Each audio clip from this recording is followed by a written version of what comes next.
Hello, hello. Welcome back to the Imperfect PCOS podcast. Today, we are joined by Rebekka Wall, and fun story, backstory. We went to high school together. So it's just so awesome to be able to host her today. She is a certified adult sleep consultant with Sleepwise Consulting, and she's passionate about busy women prioritizing sleep. As a wife and a homeschooling mother to 3 boys, Rebekka knows that ability to live with more energy, less stress, balanced hormones, reduced mental fatigue, and achievable fitness goals are met through consistent quality sleep. She has a special interest in how hormonal shifts throughout a woman's life, from puberty to pregnancy to menopause, impacts our sleep, and she's a huge advocate for providing realistic and sustainable tools for long-term success. Welcome, Rebekka.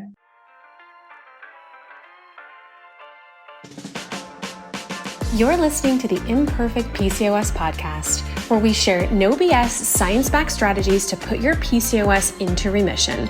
I'm your host, Corey Ruth, aka the Women's Dietitian. Let's get into it.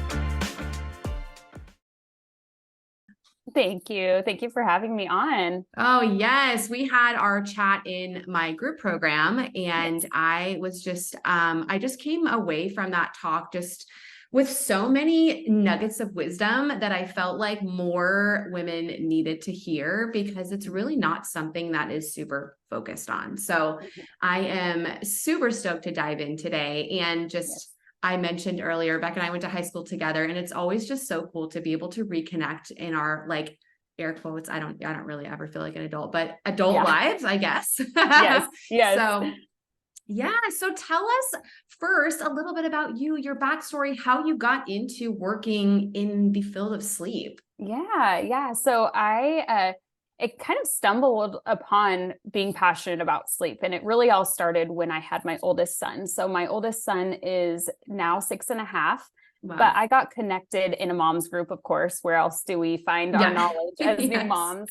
About a company called Sleepwise Consulting, and they were helping with pediatric sleep. And I knew, I was like, I don't know, totally. And I'm like, I don't know anything. So please teach me. So I hired a consultant. I worked with her for all 3 of my boys, and she was a lifesaver. And so I was able to get my own sleep back because my kids were sleeping. Yes. But then I kind of, as the years went on, realized this familiar story of moms would finally have their kids go to sleep, but they would have trouble sleeping, or they weren't prioritizing sleep because, after your kids go down, it's like me time. And so, we talked a little bit about like the revenge bedtime. Yeah, revenge bedtime. So guilty. Yep. Like, you need to go to sleep, but you're just choosing to stay awake. And so when the company started offering adult services, I knew that I wanted to do that. So I was like, that is right up my alley. Like, I want to help women, because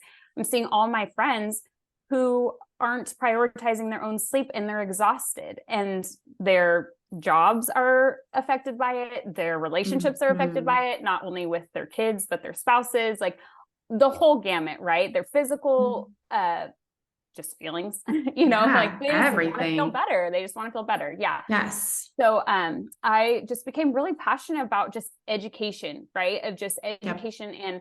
And you kind of mentioned it in your bio. I feel so strongly about small, sustainable lifestyle changes around sleep.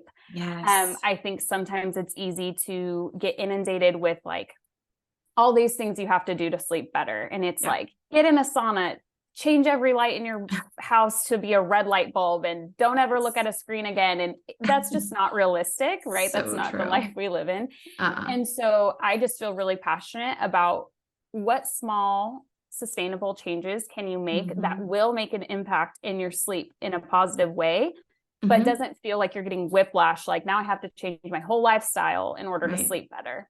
Yes. Oh my gosh. I love that. I love that. And when I first started working with clients, one of the common things I noticed was I would have clients, when they started their work with me, fill out like a new patient intake form, and they would rate their sleep from, like, on a scale from 1 to 10. They would tell me how many hours roughly they would get, but then they would rate their sleep. And it was just astounding to see how many of us are struggling with sleep. And how important it is. I mean, it is, I always say, like, the base of good hormonal health. And I will just throw this in there because of so many women listening who have PCOS. Women with PCOS are at an increased risk for sleep apnea, which you can touch on too, and also insomnia. So if those things are happening, we are not getting good quality, deep, restful sleep. And that is impacting our mood, our energy, even our weight, because we're, have more cravings and all of the things, our relationships, everything. So what is the definition of good sleep? I mean, we always hear like, get 8 hours. Is that it? Is there more to that? Yeah. We all wish that we could just say, I slept 8 hours and that was good sleep, but it really is not all about quantity. It is about quality, because you can sleep for 9 or 10 hours. And if it's not that deep sleep, then it's not really that restorative sleep that you need to function. Yes. I mean, you could sleep on an airplane for 4 hours and it's not the same about taking like a 4-hour sleep in your bed. So exactly. You can't really look at the, so just true. I love that. That's a good analogy. And I sleep like shit on planes. So that actually really resonates with me. Yeah. I would be amazed to meet someone who could actually sleep well on an airplane. My mom, her mouth hangs open, bless her soul. If she's listening to this, don't hate me. Her mouth hangs open about like 4 inches. And anyway, she's a great plane sleeper. I always look over and I'm like, so jealous now. Yeah. Like, how are you doing? Although I do have tips too, if you do travel a lot, on how you can sleep better on planes. Perfect. But yeah, so it really isn't a good definition, really varies person to person. I think most people would say, oh, I get enough sleep when it's 6.5. That's probably not enough. Anywhere from that 7 to 9 hour range is great. Studies show the more sleep, the better. So even if you operate okay on that 7 hours, 7 hours would be like bottom of the threshold. Okay. But there's also an evaluation of like your good sleep quality ratio. Like, I think oftentimes people think I fall asleep at 10, I wake up at 6, I got my 8 hours, but you're not actually asleep that whole time, whether you realize it or not.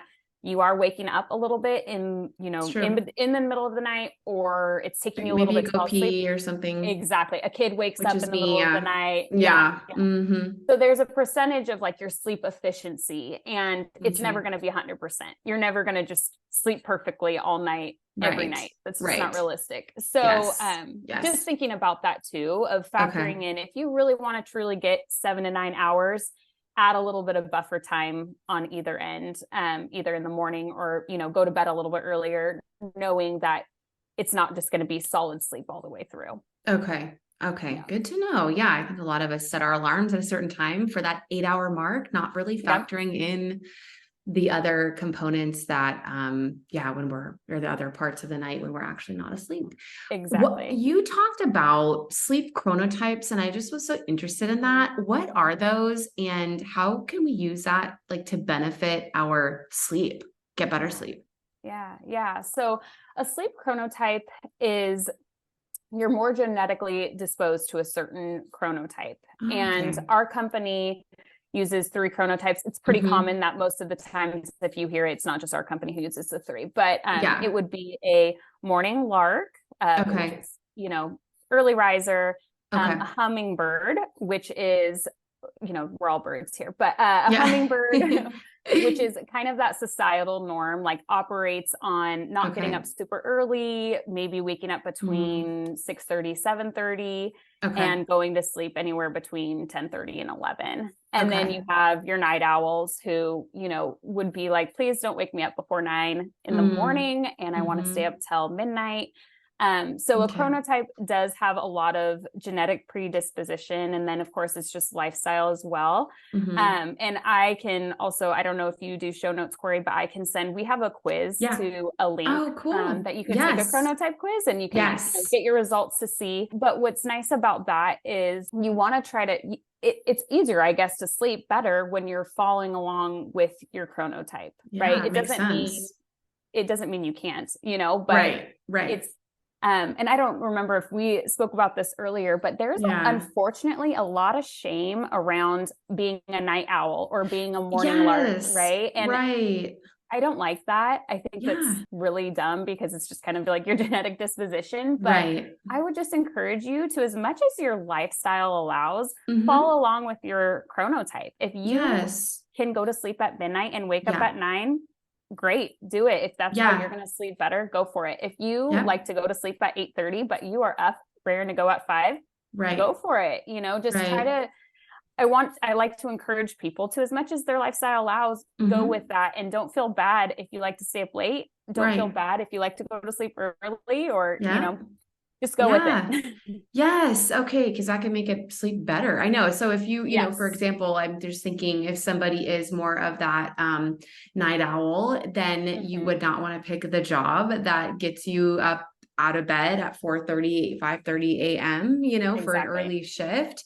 Yep. But, for someone like me, I'd rather go to bed early and wake up early. That's when I feel my best. But then, Yeah. it's funny, like you think about too, if you have a partner who is the opposite, it's real hard. I can imagine, to kind of merge the two. Like, well, I'm going to go to bed at 10 and, I know you're going to go to bed at midnight, and Mhm. that's tough to kind of reconcile. So definitely conversation around that. And, you can even, I think, use something like a sleep chronotype to help, communicate to your partner what your needs are, and Mhm. that you operate better. Yeah. I Yeah. love that. Yeah. And definitely plays into, when is it most effective for you to work out? When is it most Yes. effective for you to do your Mhm. your best brain work, Yeah. and all of those things? It really helps to know your chronotype. And, there's So like true. tons and tons of books out there to very Yes.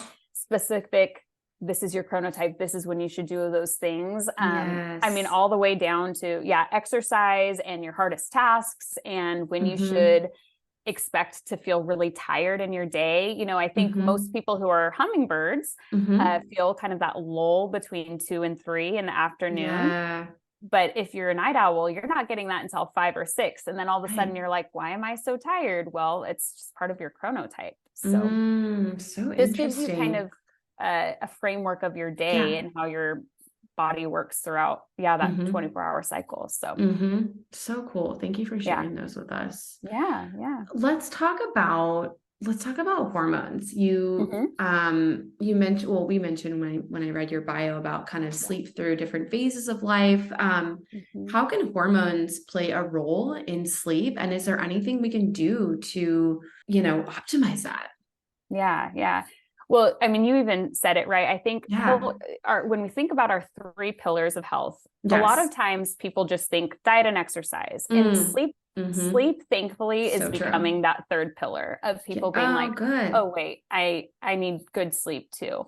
Because really, when you have good quality sleep, that is like your body's like recharging time, right? Yes. That Yeah. restorative sleep, and it's doing Mm-hmm. every system in your body, from your Yep. hormones to Yeah. memory to your digestive system to Mm-hmm. just cognitive and physical, behavioral, even like your moods. All of those things are impacted when you're sleeping, and hormones being one of them. And you even mentioned it too, of like, we've all experienced being hangry. That's Yes. because when you have Yes. when you're tired, or whatever you want to call tired and angry and Mm-hmm. hangry, all of those things. But when you're Tangry. tangry, yes, I love it. our new word, we're tangry. Tangry. Yeah, so But I'm gonna but use it. that's a real thing. I mean, Yes. when you're tired, Look at my your toddler. body, yeah, It's a exactly. nightmare over here. Yeah. Exactly. Mm-hmm. But so much of us, as when we're women's, that's actually our hormones just being off, and we're looking Yes. for a quick fix of sugar or carbs to just keep our blood Coffee. sugar up. Yeah. Coffee cravings, exactly. Mm-hmm. But cravings Mm-hmm. is a big one. There's Yes. studies that show when you get poor sleep, so less than 7 hours would be considered poor sleep, you can consume on average 300 to 500 extra calories a day. I see it in Extra calories. myself. I totally Yeah. do. I do Yeah. that. Yeah. It's Because you like, want yeah. that quick fix or those Mm-hmm. cravings, and Mm-hmm. your hormones, as far as like getting that full feeling, are Yep. impacted. So Yes. I mean, Leptin and so much. ghrelin. Exactly. Yep. Mm-hmm. And so Mm-hmm. much of that is just anchored in good quality sleep. Yep. And Exactly. also just your decision-making ability. When you get less Yeah. sleep, you don't make the best decisions. And so Yep. even just as it seems simple, but when you're well rested, you're much more able to be like, I should probably choose an apple over this slice of pizza, even though I want that pizza. But Yes. you have a little bit more of a level headed on what is it that is actually a good decision in that moment to fuel my body. So true. Yes, exactly. Yeah, your body's literally searching for fuel because sleep is its fuel. So obviously if it's lacking fuel, sleep as the fuel, it's going to choose something else. And that's probably not going to come in the form of a bowl of lettuce, right? Like, let's be real with ourselves. It's so true. Right.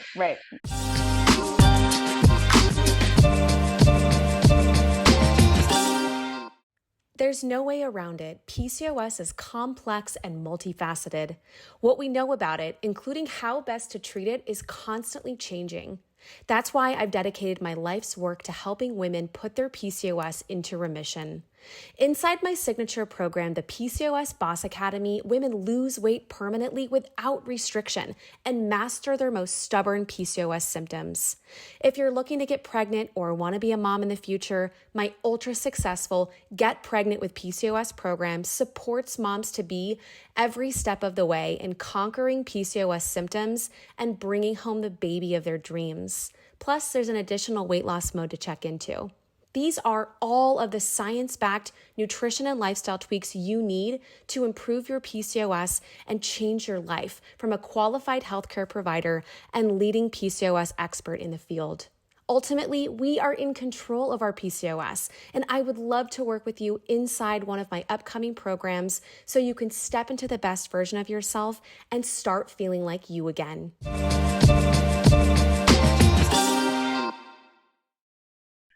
Yeah. What about just kind of puberty, pregnancy, menopause? Can sleep is impacted by those phases? Is there anything we can do to mitigate potential, negative impacts during those times? Yeah. So the hardest one is obviously pregnancy, because you have to be so careful about what you're taking, what you're doing, what's safe for you, what's safe for baby.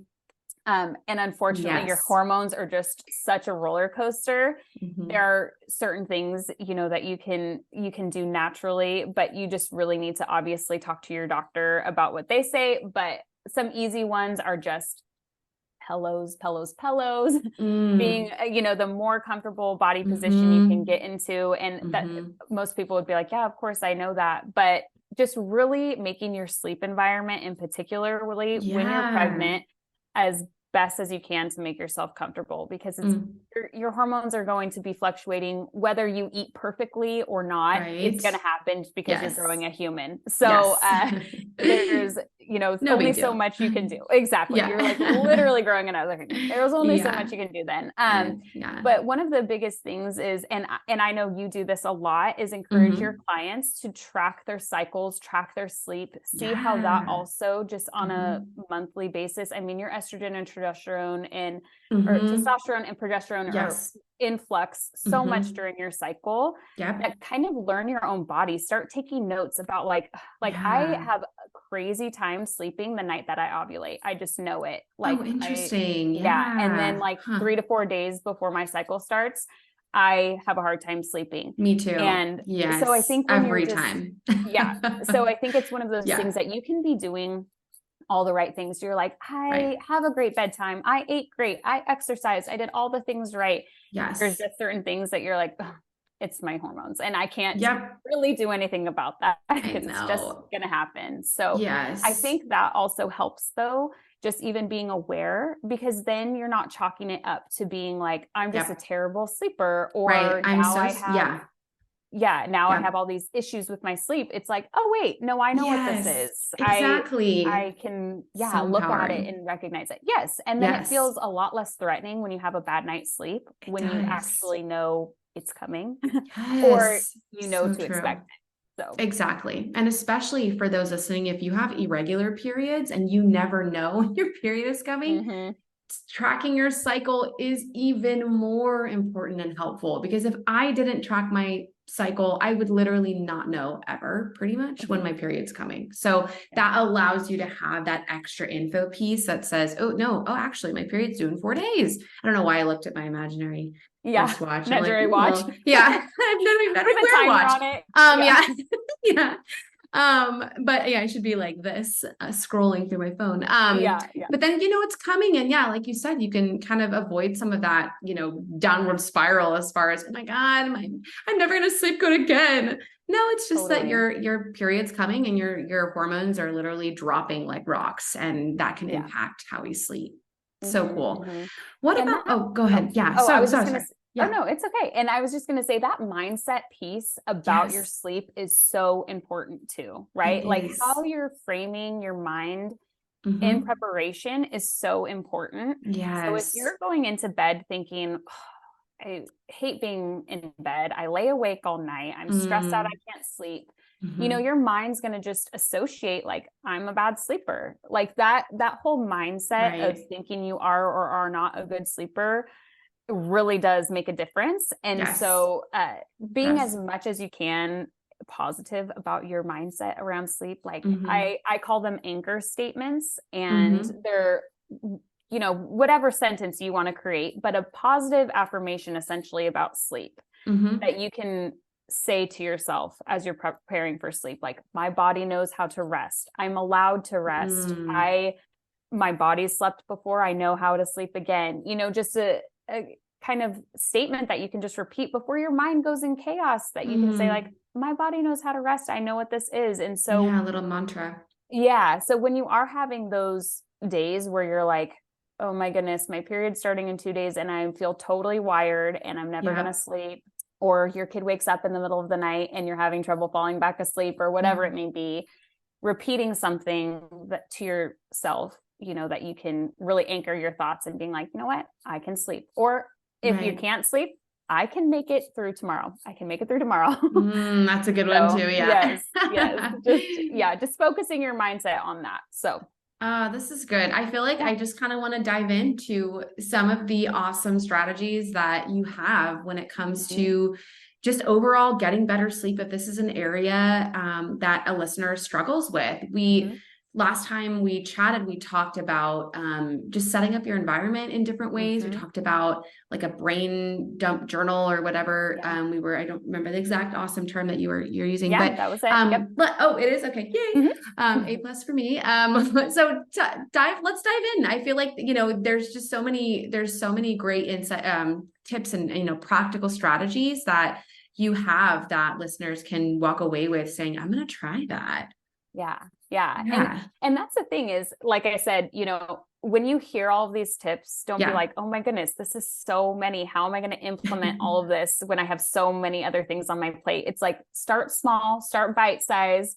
It's just like a workout plan or a diet change, right? Like you're not taking small, sustainable steps. So if it feels like I'm coming at you with a fire hose, like this is too much, too many changes, it's just take a little bit out of the time. So pick what you want, pick what resonates with you, because they're not all going to. Totally. Yes. Lay it on us. We're ready. Yes. So the first thing that I would recommend to somebody who is having trouble sleeping is doing what we call a power down hour. And when you hear an hour, you're like, okay, I don't have an hour before bed. So start small, start with 20 minutes. But we can do that. In our life, we get ready for so many things. We get ready for our day, we get ready for work, we get ready for an interview, we get ready for all of those things. But we hardly really take time to truly get ready for bed. Maybe we'll like grab a makeup wipe and we'll like wipe our face and then like brush our teeth and then like hop in bed quick. But it's really setting not just our like bodies down, but our minds down to sleep. And so this is where that brain dump journal comes in, and you can do whatever you want in your power down hour that feels relaxing for you. We would say screens will be off. At that point, it's like bedtime for your screens at the start of your power down hour. Tuck them into their little beds. With Exactly. Their little blankets. And say, see you in the morning. But it can be something from like a warm bath, reading a book, talking to your spouse who might be over or up like 3 more hours than you, or going to sleep at that time, Yes. strategizing based off your chronotypes. But really adult coloring books, whatever it may be that just feels like you're getting your mind turning off from the day. And that time to do that brain dump journal, like look at your planner, write out I'm an old school planner, right? Can you tell? I just dated myself. I'm like, write in your planner, write it down.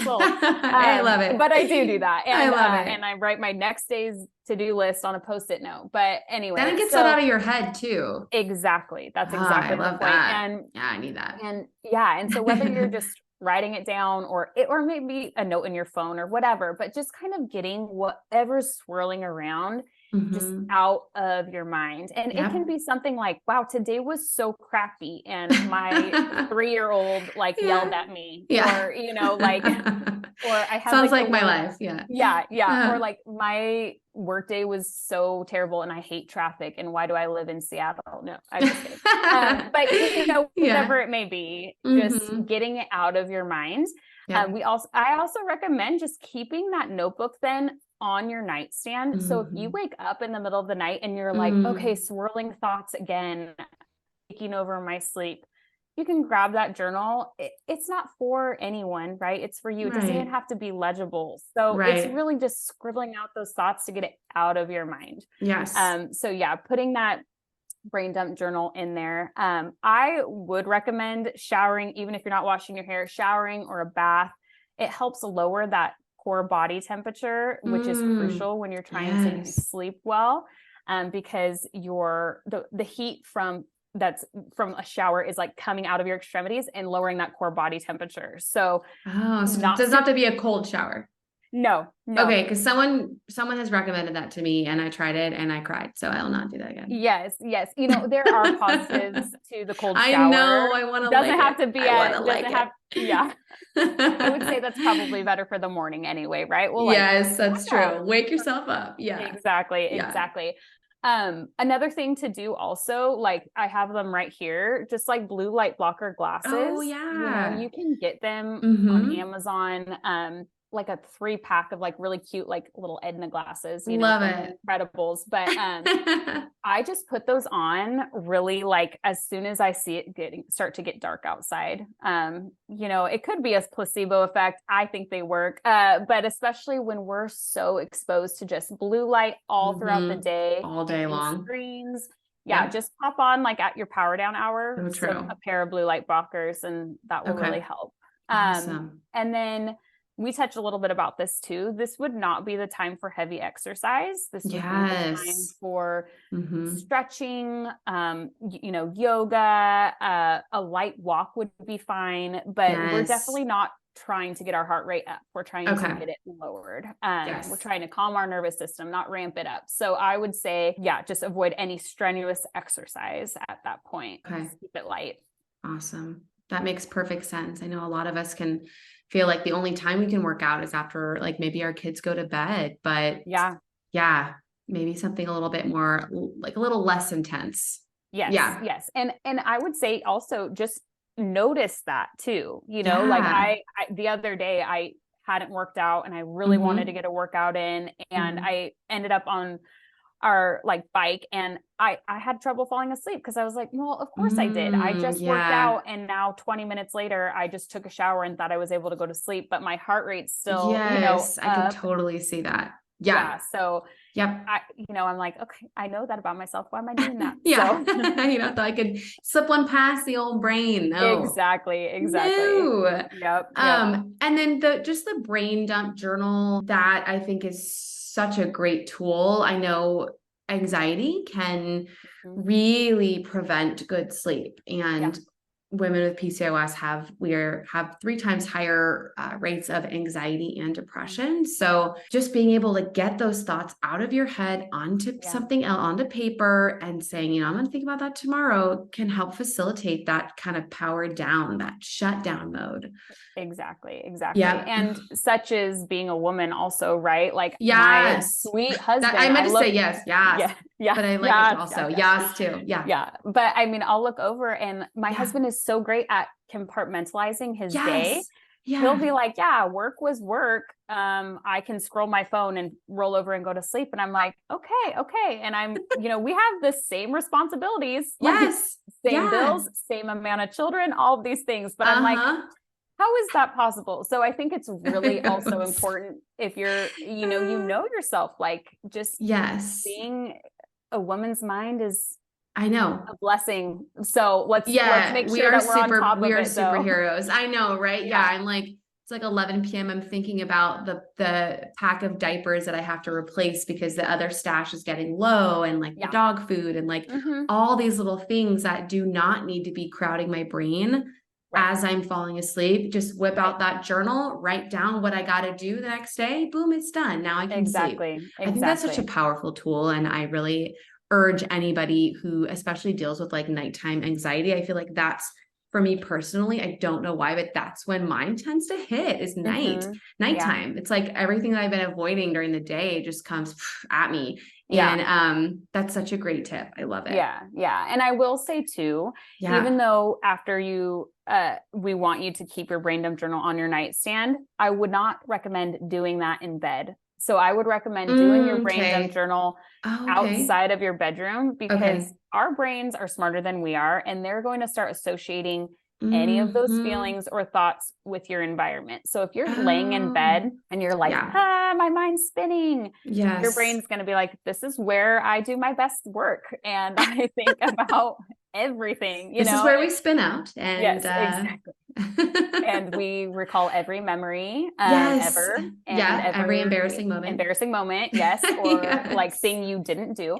So I would say, even though we do want you to, like, I want you to keep it on your nightstand so that you can have it if you wake up in the middle of the night. But do not do your brain dump journal in bed. Do it on the couch where you can be stressed the next day, but don't do it in bed. So we really want, that kind of leads me to just my overarching like bedroom environment. I feel so passionate about a good bedroom environment. And I say it should be like a cave. It should be dark, cool, and quiet. Just no background noise, like a TV or anything like that. We spoke about this a little bit in our conversation in your group, that like I am a huge advocate for a white noise. So something that is going to be consistent throughout the night, static throughout the night, not going to be like, I don't know why I just said Law and Order. I don't even watch Law and Order, but that's what came to my mind. But like that on the background as you're falling asleep. That's going to like have all these crazy noises that'll wake you up or whatever. So really keeping something static throughout the night.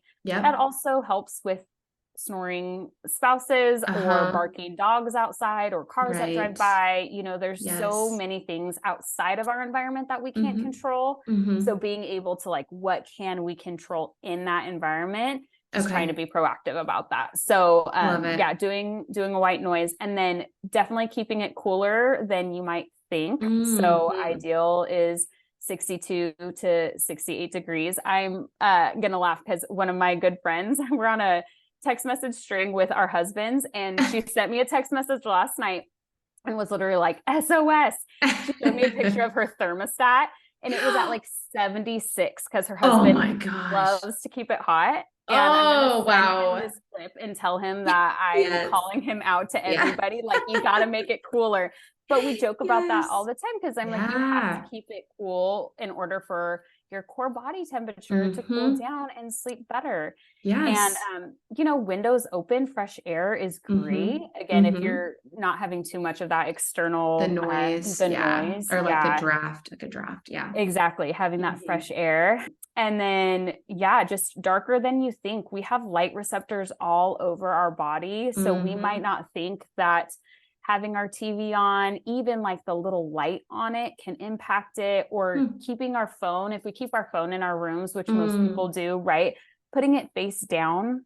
So if you get a text message or an email or whatever, it's like that light's not coming up, but just being really aware of just the things that you can do in your room. I would also say, just give it a good look. It does not need to look like Pinterest, but your bedroom should be clutter-free, whatever that means to you, right? Whatever clutter-free means to you is how it should be. That's true. Yeah. Like if you can sleep with a pile of clothes in the corner, okay, that's fine. But if that stresses you out because you're like, oh my goodness, I have laundry I have to do tomorrow, like get it out of the room, something that you're just trying to make it as calming and peaceful as possible. And so I mean, I would say no TV in your room if I had it my way. If I came to your house, I would tell you to get the TV out of your room. Well, it's funny you say that because like I mentioned before we hit the record button, I am moving on Saturday, and we were talking about our bedroom, and I was like, we have a TV in our room now, and it has been great because I turn it on when I'm trying to do my makeup in the morning while the kids can watch it for like 15, 20 minutes. But I'm like, you know what? We're not going to need that really anymore because the living room's right there. So I'm just going to keep the TV in the living room and not have our TV in the room at all. And I'm very happy with that choice because before this, I never had a TV in my room. And I love that. I love having that separation. It does help with sleep for me. Yeah. Just really making it so like your bedroom should be for sleep, sex, sickness. That's what I like, the three things. Like when it's a place for your body and mind to recharge. And so rest to recharge. Yes. So those are the three things. And snacks. No, I'm just kidding. That's not one, guys. So talk to us about, I'm just going to run through a little list that I have that I think are just kind of, before we get to that, a couple of apps or one app that you love for like white noise or like getting to sleep. Is there? Yeah. So there's a couple, honestly, Spotify. Okay. You can just like search white noise loop, and they have like 12-hour loops that you can do. I've totally used it when we've been traveling too for like my kids, right? Like nap time or whatever. Yes. Although they're out of naps. Oh, RIP. Oh no, I know, right? But when we used to have that, we used that. So just traveling, it's a good one. There's also an app called Calm, which has white noise, and it also does sleep stories. So if you're someone who wants to like listen to something and they're like narrated by celebrities giving these like stories of going through lavender fields and all of these things. So if you're someone who likes to listen to something like that going to sleep, that's also a good app. But there's lots of really great resources. I mean, YouTube, if you like, I don't know. I'm always worried that an ad is going to come up in the middle of like, your sleep and wake you up. That would suck. Yeah. But they do have like loops and things like that. But I would say as much as you can also just try to use a consistent one. So, don't do like, I mean, I shouldn't say don't do this. If you sleep well, that's fine. But like the city noises where it's like beeping cars, some people like that, or like the rainforest, but I would just say keep it something like very consistent in your sleep as you can. So thank you for that. Awesome. Okay, so I wanted to ask about caffeine and sleep. Is there a general rule around that you go by? Yeah. So again, caffeine is one of those things that it's impacted person by person is impacted differently by caffeine. I mean, I've known people who will be like, I'll have a regular caffeine cup after dinner and I'll be able to fall asleep. But then I would say, well, how is your sleep quality? You might be able to fall asleep, but are you getting into that deep sleep? Yes. So I recommend having a caffeine curfew. And I usually do that by 2 p.m. That usually gives you a good amount of time for your body to at least metabolize most of the caffeine out of it by the time you're ready to go to sleep, whether that is 8 o'clock or whether that's midnight. And, obviously caffeine consumption is based off of the person as well, but trying to just have as early in the day as possible. And if you feel like you need that, it's very, very normal for us to have that afternoon slump.